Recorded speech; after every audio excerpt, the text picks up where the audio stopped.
Bonjour à tous. Aujourd'hui, on va parler de déblocage émotionnel. Vous allez me dire, c'est pas nouveau, c'est tout le temps comme ça. Sauf que là, je vais revenir sur la définition d'un blocage émotionnel. Donc, comme son mot l'indique, ça nous bloque. Un blocage émotionnel, c'est quelque chose qui nous limite et qui vient de nos émotions. C'est-à-dire qu'à un moment donné de notre vie, eh bien, il y a une situation qui a dépassé nos seuils d'acceptabilité. Ça peut être une grosse chose, ça peut être un tout petit truc, et on s'en fiche un petit peu. L'important, c'est le ressenti qu'on a eu par rapport à la situation. Et dès que ça dépasse nos seuils, quelque part, notre cerveau, il enregistre tout. Tout ce qui se passe autour de nous, tout ce qu'on a, tout ce qu'on sent, tout ce qu'on voit. Et à chaque fois qu'une situation se rapproche ultérieurement un petit peu ou dans un des facteurs de ce qu'on a déjà vécu, notre cerveau nous resserre cette situation où ça a dépassé nos limites et nous sert un comportement d'évitement, un comportement qui nous empêche de nous retrouver dans la même situation de souffrance, la même situation de dépassement de seuil qu'on a eu à ce moment-là. Et c'est ça un blocage. Finalement, un blocage, c'est qu'on est toujours dans le même type de comportement face au même type de situation. Alors vous allez me dire, ah bah moi je me sens pas trop mal, je me sens pas bloquée. Quand je dis bloqué, ça peut être juste limité.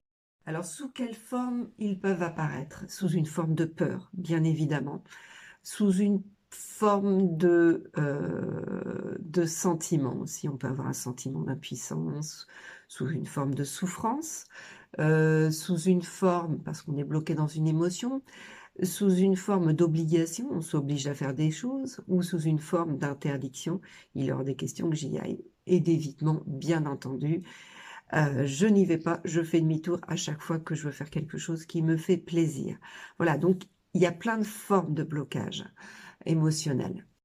Et ces blocages émotionnels nous empêchent d'être, nous empêchent de voir tout le potentiel qu'on a. En fait, ils nous limitent. À chaque fois que oh, j'ose pas y aller, j'ose pas faire ça parce que c'est l'inconnu, parce que ça va changer mes repères. C'est une opportunité manquée d'aller découvrir comment on se comporterait dans cette situation, dans ces nouveautés-là, et d'aller découvrir d'autres facettes de nous.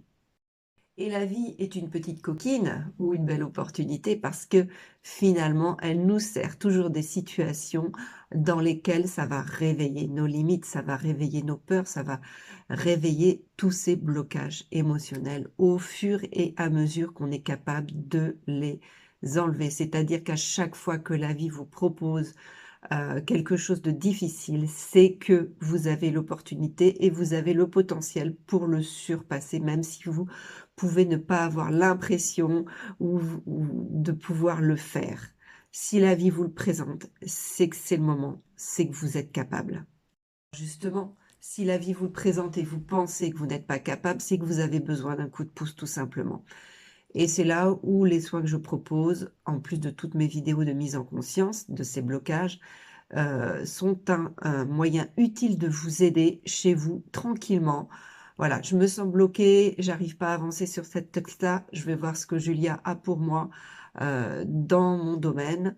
Je laisse choisir mon inconscient, c'est-à-dire mon regard, et je laisse choisir mon regard, l'œuvre qu'il me faut, et ça va me donner mon blocage du moment par rapport à ma problématique. C'est une façon de faire et c'est l'avantage de ces objets d'art-thérapie. On peut les choisir juste au regard et vérifier si le profil nous correspond tout simplement. Alors voilà, cette petite vidéo, juste pour vous dire que tous ces blocages sont en fait de formidables opportunités pour pouvoir avancer, évoluer, aller vers ce que notre être profond veut, c'est-à-dire toujours aller vers le meilleur, vers notre épanouissement et vers notre plein potentiel. Voilà, j'espère que cette petite capsule vous aura plu et vous aura amené des informations. J'en ferai d'autres. Je vous dis à bientôt.